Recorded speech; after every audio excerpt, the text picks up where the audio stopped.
Hello everyone, আসসালামু আলাইকুম। আমার পরাণের ভাই বোন, তোমরা সবাই কেমন আছো? আশা করি তোমরা সবাই ভালো আছো। আমিও তোমাদের দোয়ায় আল্লাহর রহমতে আমার পরিবার নিয়ে সুস্থ আছি, ভালো আছি। দেখো, আমি আজকে তোমাদেরকে দেখাবো ডাল দিয়ে চাল কুমার রান্না করেছি, বা চাল কুমার দিয়ে ডাল রান্না করেছি। তোমরা এভাবে রান্না করে খাও কি না আমি জানি না, তবে আমি আমার ফ্যামিলিতে আজকে ডাল রান্না করছি চাল কুমার দিয়া। আমার মেয়ে পেঁপে দিয়ে ডাল খেতে খুব পছন্দ করে, পেঁপে ডালে দিয়ে রান্না করলে সে খুব পছন্দ করে। তাই আমি তার ওই দৃষ্টি আকর্ষণটা যাতে চালের কুমারে আসে, তাই আমি আজকে চাল কুমার, অর্থাৎ আমি আজকে চাল কুমার রান্না করতেছি শুধুমাত্র আমার মেয়ের জন্য, যাতে আমার মেয়ে পেঁপে দিয়ে ডাল রান্না করা খেতে আর না চায়। দেখি যদি চাল কুমারের ডাল তার ভালো লাগে, তাহলে তাকে এভাবে বেশ কিছুদিন খাওয়াবো রান্না করে, যাতে সে পেঁপের কনসালটা ভুলে যায়। সে অনেকটাই পেঁপে পছন্দ করে, তার কারণ পেঁপে বেশি খাইলে কিন্তু শরীরে আসলে অনেকেরই চর্বি নষ্ট হয়ে যায়। তো বাচ্চা মানুষের তো এত দরকার নাই চর্বি নষ্ট করার। তাই তো আমি আজকে এই পদ্ধতি বেছে নিলাম যে এভাবে রান্না করে যদি মজা লাগে, তাহলে ওকে এইভাবে সবজি রান্না করে খাওয়াবো। আর তার সাথে কিন্তু ভাত বসিয়ে দিয়েছি। আর পাশাপাশি দেখো আমি আজকে কি কি করব সব কিছু তোমাদের সামনে। আমি জানি তোমরা আমাকে ভিডিওতে কমেন্ট করবা, লাইকও দেবা, শেয়ারও করবা। আর আর অনেক কিছুই আছে যেগুলো হয়তো আমি তোমাদেরকে অফ ক্যামেরায় রেখে দেবো, দেখাবো না। আর এই যে দেখো, ডালটা কিন্তু সেদ্ধ হয়ে গেছে। তারপরে এখন দিয়ে দিলাম চাল কুমারটা। চাল কুমারটা কিন্তু একেবারে কচি ছিল। চাল কুমারটা তোমাদের মাঝে আমি বাজার শেয়ার করেছি, সেই বাজারে কিন্তু এই চাল কুমারটা ছিল, যেটা আমার হাজবেন্ড একদম গাছ থেকে, মানে কি বলবো, গ্রাম গাছ থেকে তুলে নিয়ে এসেছে।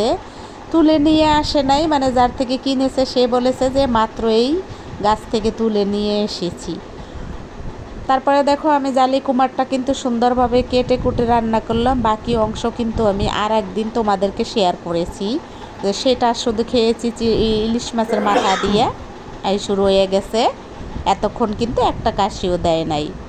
যাই হোক, তোমাদের মাঝে আমি আজকে ডাল বাগারটা আবারও দেখাবো। আমি ডাল বাগার এভাবে দেই, অনেকেরই দেখি অনেকভাবে ডাল বাগার দেয়, কিন্তু আমি এভাবে দেই। এখানে কিছু শুকনা মরিচ আছে, লাল শুকনা মরিচ দেব, একটু জিরা, রসুন, পেঁয়াজ। আর আমি তো কিছু কাঁচা পেঁয়াজ, কাঁচা রসুন অলরেডি এতে দিয়ে দিয়েছি, ডালে আর জালি কুমারে দিয়ে দিয়েছি। আর আমি যেহেতু কোনো রকমের মরিচ ওখানে ব্যবহার করি নাই, তাই শুধু শুকনো মরিচটা টেলে এই ডালের ভিতর দেব, যাতে যার দরকার হবে সে ওই মরিচটা ডলে ডলে খাবে। এ কারণে দেবার, যার দরকার হবে না সে খাবে না। জালি কুমারের তরকারিতে বেশি ঝাল দিলে মজা লাগে না, আবার একেবারে কম দিলেও কিন্তু খাওয়া যায় না, মোটামুটি থাকতে হয়। কিন্তু ডালে যেহেতু জালি কুমার দিছি, আমি মরিচ ব্যবহার করি না ডালে। আমি কোনো কাঁচামরিচ ফাইরা দেই না, সবসময় আমি সেদ্ধ দেই, তাও বেশি আগে না, নামানোর কিছুক্ষণ আগে দেই, বা তেলে দেওয়ার আগে দেই, বা বাগার দেওয়ার আগে দেই। এভাবে আজকে আমি তোমাদের মাঝে ভিডিওটা শেয়ার করলাম। যদি ভালো লাগে অবশ্যই একটা লাইক দেবা। আর তোমরা মন চাইলে এভাবে রান্না করে খেয়ে দেখতে পারো, যার যেরকম ভালো লাগবে সে সেই রকম রান্না করবে, এটাই স্বাভাবিক।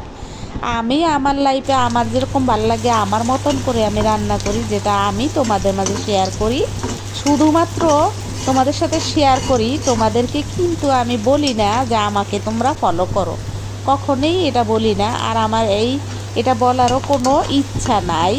তার কারণ কি, আমার ভিডিও থেকে আমি আরও আগে একবার বলেছি, অনেকবার বলেছি, আমার ভিডিও থেকে কিছু শেখার নাই। আমি শুধু আমার লাইফের কিছু অংশ বিশেষ তোমাদের মাঝে তুলে ধরি। আমি আমি কিভাবে কাজ করি, আমি কি করি, আর কতটা কষ্ট নিয়ে করি, বা কত ব্যস্ততার মাঝে করি। এই গরমে রান্নাবাড়া করে খাওয়া আসলেই অনেক কষ্টকর, কিন্তু আমি যেহেতু ফিমেল পার্সনের ঘাড়ে তো এটা থাকবে। সে যদি হয় দেশের প্রেসিডেন্ট, তবুও কিন্তু তার রান্না করা লাগবে, যেটা ইতিমধ্যে তোমরা জানো যে আমাদের দেশের প্রেসিডেন্টও কিন্তু রান্না করে খেয়েছে। যাই হোক, আমি তোমাদের মাঝে রাজনীতিক কোনো আলাপ করতে চাই না, অর্থাৎ এই ধরনের আলাপ করলে হয়তো ইউটিউব আমার চ্যানেলটাই উড়িয়ে দেবে। আর তোমাদের সাথে কথা বলতে বলতে কিন্তু আমার ডাল বাগারের পেঁয়াজটা রসুনটা মরিচটা ভাজা হয়ে গেছে, যদিও অনেক সময় নিয়ে ভেজেছি তোমাদেরকে বোঝানোর জন্য যে একটা ভিডিও যদি তোমাদেরকে আমি দেখাইতে যাই, এই ডালের যে পেঁয়াজটা ভাজলাম এটাই কিন্তু অনেক সময় লেগে গেছে ভাজতে। যদি পুরাটা দেখাইতাম তাহলে কিন্তু অনেক সময় লাগতো। আজকের ভিডিওটা কিন্তু একেবারে ছোট, না টেনে দেখবা, আর শেষ অবধি দেখলে বুঝতে পারবা যে আসলে আমি কিভাবে ডালটা রান্না করেছি। আর তার সাথে আমি কিছু ভয়েস রেখে দিয়েছি, শব্দ, রান্নার শব্দ, যেটা তেলে দিলে অনেক বিকট শব্দ হয়, তারপরে এমনি এমনি অনেক কিছু শব্দ, এগুলো কিন্তু আমার ভিডিওতে কিন্তু নয়েজ ভয়েস থাকবে, এটাই স্বাভাবিক। কারণ আমি ভিডিও ছাড়বো আর নয়েজ ভয়েস থাকবে না তা তো হয় না, কাশি থাকবে না, পাত থাকবে না, এগুলো তো হয় না, তাই না? কাশিও থাকবে আর নয়েজ ভয়েসও থাকবে, সেগুলো সব কিছু তোমরা ইগনোর করে শুধুমাত্র আমার ভয়েসটা শুনবে। আমি কি বললাম দেখবার। এই দেখো, এক পেয়ালা ভাত নিয়েছি, গরম গরম কিন্তু আমি রান্না করে যে অভ্যাসটা আমার, সেটা আমি তোমাদের মাঝে শেয়ার করি। গরম গরম কিন্তু আমি খেয়ে নেই, তারপরে বাকিরা খাইলো না খাইলো এটা পরে অফ ক্যামেরায় থাকতে থাকে। অর্থাৎ তোমরা আমার ভিডিওটা যদি দেখো না টেনে আর শেষ অবধি থাকো তাহলে কিন্তু বুঝতে পারবা। আর বুঝতে পারলে আমি জানি তোমরা আমাকে কমেন্ট করবা। এটা শুধু আমারই প্লেট, অন্য কারো প্লেট আমি তোমাদের মাঝে কিন্তু খুব কম শেয়ার করি, খুবই কম শেয়ার করি অন্য প্লেটগুলো। সবাই ভালো থাকো, সুস্থ থাকো, আসসালামু আলাইকুম, আল্লাহ হাফেজ।